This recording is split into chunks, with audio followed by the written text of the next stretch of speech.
Hello, this is Dr. David Green, CEO of the Florida Pain Network. Today's topic is the basics of disc bulges and disc herniations. For the normal intervertebral disc, it consists of 80% water and the other 20% is proteins and collagen. There are two areas of the disc. The outer layer is the annulus fibrosus, and it contains a fairly harder area than the inner gelatinous region, which is called nucleus pulposus. There are no nerve endings in the middle, so no pain, but there are nerve endings in the outer part. So if you have a tear or something going on, it can be painful. It can cause back pain. The disc acts as an excellent shock absorber when it's healthy, with running, walking, twisting, bending. It absorbs shock by compressing and letting out water and then pulling it back in.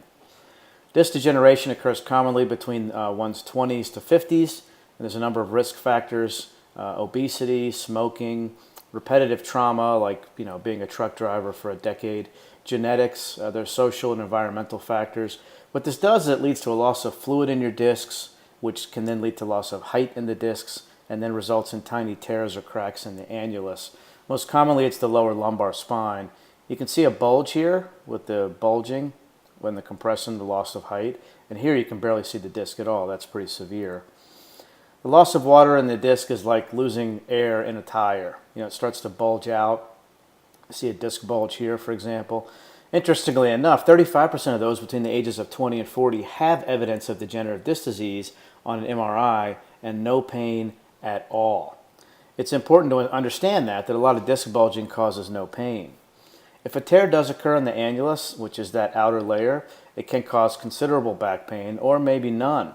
And if the tear is large enough, a disc material from the inside can squeeze out. Okay, so here you see pretty much an intact disc. Here you see a bulge, but no tear. And then if it tears, you can end up with a disc herniation, or a piece can tear off, and that becomes an extruded disc fragment.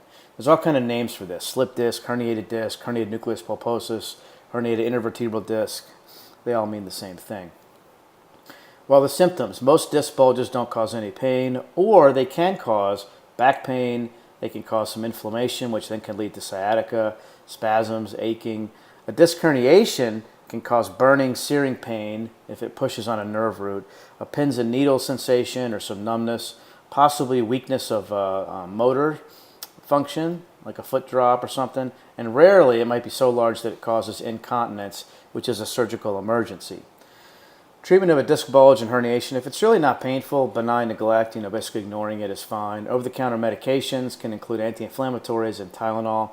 Physical therapy, chiropractic treatment can help. Spinal decompression therapy, which is computerized intermittent traction, can be great for relief for long term. And then prescription medications: intermittent Medrol dose pack, narcotics, non-narcotics, muscle relaxers, neuropathic medications, or topical prescription pain creams or patches. Narcotics are really good for short-term exacerbations. They're not great for long-term pain relief. Interventional treatments for disc bulges and herniations may include trigger point injections, which are subcutaneous injections that are great for spasms and aching. Intradiscal injections are really good with steroid or with stem cell therapy, or maybe PRP.